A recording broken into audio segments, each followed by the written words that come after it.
ಎಲ್ಲರಿಗೂ ನಮಸ್ಕಾರ. ಮೊನ್ನೆ ಹೊನ್ನಾಳಿನಲ್ಲಿ ಕೆಂಗಲಹಳ್ಳಿ ಅಂತಂದು ಸರ್ಕಾರಿ ಶಾಲೆಗೆ ಹೋಗಿದ್ದೆ. ಅದಕ್ಕೂ ಮುಂಚೆ ಇನ್ನೊಂದು ಊರು ಹನುಮಸಾಗರ ಅಂತ ಅಲ್ಲೊಂದು ಸರ್ಕಾರಿ ಶಾಲೆಗೆ ಹೋಗಿದ್ದೆ. ಸುಮಾರು ಒಂದು 60ಕ್ಕೂ ಹೆಚ್ಚು ಸರ್ಕಾರಿ ಶಾಲೆಗಳನ್ನ ನಾನು ಕಳೆದ 1.5 ವರ್ಷದಲ್ಲಿ ಹೊನ್ನಾಳಿ ತಾಲೂಕಿನಲ್ಲಿ ಹೋಗಿ ಬಂದಿದ್ದೀನಿ.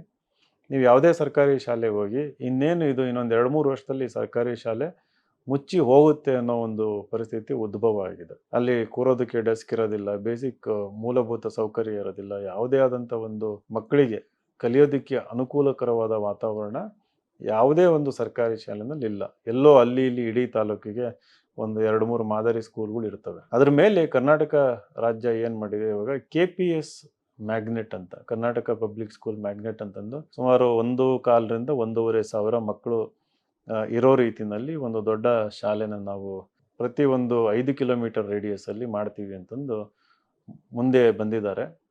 ಇರುವ ಶಾಲೆಗಳನ್ನು ಮೇಲ್ದರ್ಜೆಗೇರಿಸುವಂಥದ್ದು. ಸೊ ಇವಾಗ ಏನಾಗ್ತಾ ಇದೆ, ಈಗೆಲ್ಲ ಪೇರೆಂಟ್ಸ್ಗಳು ಸಹಜವಾಗಿ KPS ಅಲ್ಲಿ ನರ್ಸರಿಯಿಂದ PUC ತನಕ ಒಂದೇ ಜಾಗದಲ್ಲಿ ಇಂಗ್ಲೀಷ್ ಮೀಡಿಯಮ್ ಹೋಗಿದೆ, ಇಂಗ್ಲೀಷು ಚೆನ್ನಾಗಿ ಕಲಿಸ್ತಾರೆ ಅಂತಂದು ಈ ಸಣ್ಣ ಸಣ್ಣ ಶಾಲೆಗಳು ಇರುವಂಥ ಊರುಗಳಿಂದ ಮಕ್ಕಳನ್ನ KPSಸಿಗೆ ಅಡ್ಮಿಷನ್ ಮಾಡಿಸ್ತಾ ಇದ್ದಾರೆ. ಸೊ ಇಲ್ಲಿ 50 ಮಕ್ಕಳು ಇದ್ದ ಜಾಗದಲ್ಲಿ ಈಗ ಸ್ಟ್ರೆಂತು 10 ರಿಂದ 20ಕ್ಕೆ ಬಂದು ಇಳಿತಾ ಇದೆ. ಇದು ಆಲ್ಮೋಸ್ಟ್ ಸಾವಿರಾರು ಸರ್ಕಾರಿ ಶಾಲೆಗಳ ಕತೆ ರಾಜ್ಯದ ಪ್ರತಿಯೊಂದು ತಾಲೂಕಲ್ಲೂ ಪ್ರತಿಯೊಂದು ಹಳ್ಳಿನಲ್ಲಿ ಈಗ ಪ್ರಸ್ತುತ ನಡೀತಾ ಇರೋದು. KPS ಅನ್ನೋದು ಸರ್ಕಾರ ಬಹಳ ವ್ಯವಸ್ಥಿತವಾಗಿ ಸರ್ಕಾರಿ ಮಕ್ಕಳಿಗೆ ಒಳ್ಳೆ ಶಿಕ್ಷಣ ಕೊಡಬೇಕು ಅಂತ ಮಾಡ್ತಿರೋ ವ್ಯವಸ್ಥೆ ಅಲ್ಲ.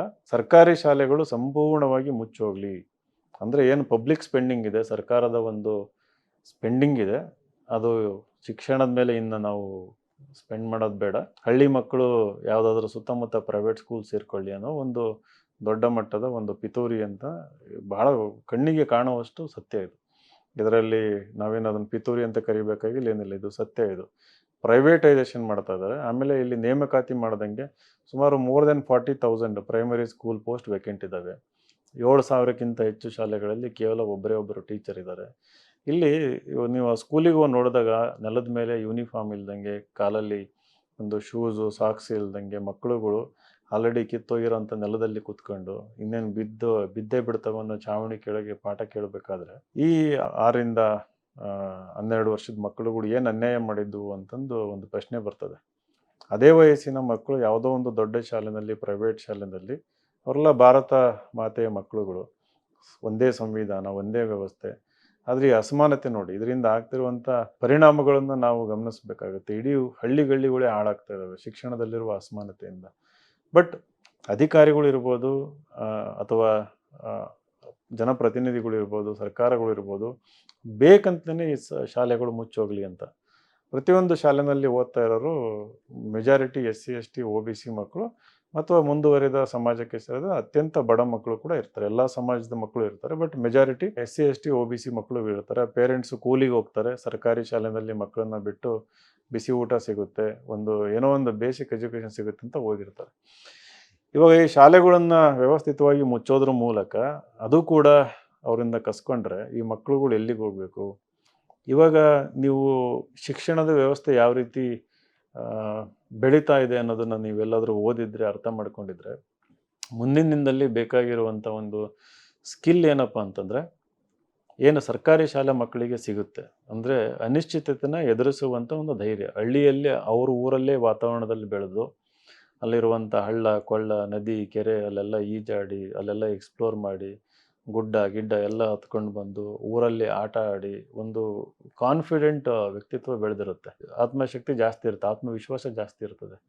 ಅದಕ್ಕೆ ಸರಿಯಾಗಿ ಪೂರಕವಾಗಿ ಸರ್ಕಾರಿ ಶಾಲೆಯಲ್ಲಿ ಒಂದು ಒಳ್ಳೆಯ ವಾತಾವರಣ, ಶಿಕ್ಷಣ, ಎಕ್ಸ್ಟ್ರಾ ಕರಿಕ್ಯುಲರ್ ಆ್ಯಕ್ಟಿವಿಟೀಸು, ಒಳ್ಳೆಯ ಮಾರ್ಗದರ್ಶನ ಇವೆಲ್ಲ ಸಿಕ್ತು ಅಂತಂದರೆ ಮುಂದೆ ಬರುವ ಒಂದು ಏನು ಅನಿಶ್ಚಿತತೆ ಇದೆ, ಆರ್ಟಿಫಿಷಿಯಲ್ ಇಂಟೆಲಿಜೆನ್ಸ್ ಅಂತ ಬರುವಂಥದ್ದು, ಬಿಕಾಸ್ ಯಾರಿಗೂ ಎಲ್ಲೂ ಕೆಲಸ ಸಿಗ್ತಾ ಇಲ್ಲ.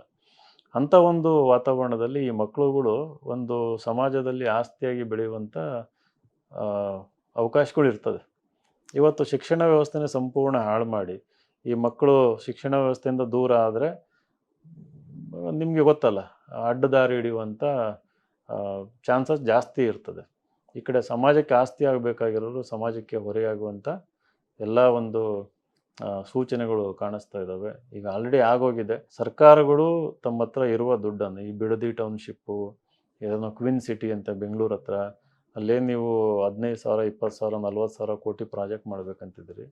ಅದೇ ದುಡ್ಡನ್ನು ದಯವಿಟ್ಟು ಈ ಸರ್ಕಾರಿ ಶಾಲೆಗಳ ಮೇಲೆ ಹಾಕಿ. ಈಗೇನು ಇದ್ದಾವೆ ಎಲ್ಲ ಶಾಲೆಗಳಿಗೂ ಟೀಚರ್ಸ್ನ ರೆಕ್ರೂಟ್ ಮಾಡ್ಕೊಳ್ಳಿ.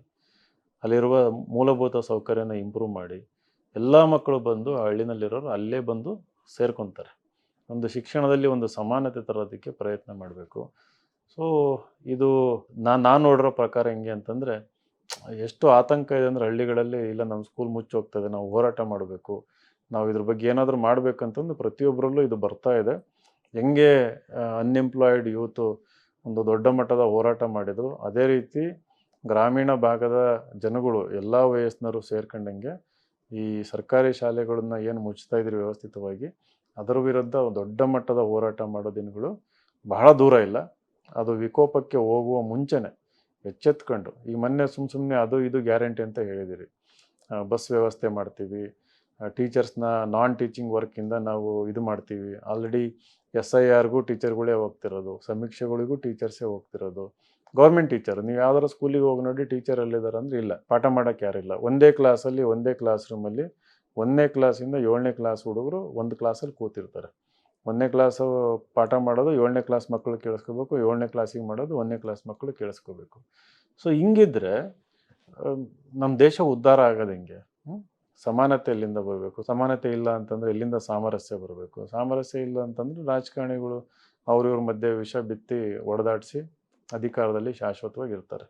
ಸೊ ಈ ಒಂದು ವ್ಯವಸ್ಥೆ ದೂರ ಆಗಬೇಕು ಅಂತಂದರೆ, ಐ ಥಿಂಕ್ ವ್ಯವಸ್ಥಿತವಾಗಿ ಸರ್ಕಾರ ಇದನ್ನು ಮಾಡ್ತಿರೋದ್ರಿಂದ ಈ ಕಡೆ ವ್ಯವಸ್ಥಿತವಾಗಿ ಇದರ ವಿರುದ್ಧ ಒಂದು ಹೋರಾಟ ಶುರು ಆಗಲೇಬೇಕು. ಕೊನೆಯ ಒಂದು ವಿಡಿಯೋದಲ್ಲಿ ಹೇಳಿದ್ದೆ, ಜುಲೈ ಲಾಸ್ಟ್ ವೀಕು ಒಂದು ದೊಡ್ಡ ಮಟ್ಟದ ಹೋರಾಟ ಇದಕ್ಕೆ ಮಾಡ್ತೀವಿ, ಬೆಂಗಳೂರಿನಲ್ಲೇ ಮಾಡ್ತೀವಿ ಅಂತಂದು. ಅದಕ್ಕೆ ಆಲ್ರೆಡಿ ನಾವು ಕೂಡ ಒಂದು ಪ್ರಿಪರೇಷನ್ನ ಮಾಡ್ಕೊತಾ ಇದ್ದೀವಿ. ಸೊ ಮುಂಬರುವ ದಿನಗಳಲ್ಲಿ ಯಾವ ರೀತಿ ಹೋರಾಟ ಮಾಡಬೇಕು ಅನ್ನೋ ಒಂದು ರೂಪುರೇಷೆನ ನಾವು ತಯಾರು ಮಾಡ್ತೀವಿ. ದಯವಿಟ್ಟು ನೀವೆಲ್ಲ ಇದಕ್ಕೆ ಒಂದು ದೊಡ್ಡ ಮಟ್ಟದ ಶಕ್ತಿ ತುಂಬಬೇಕು ಅಂತಂದು ಈ ವಿಡಿಯೋ ಮೂಲಕ ಕೇಳ್ತೀನಿ. ನಮಸ್ಕಾರ.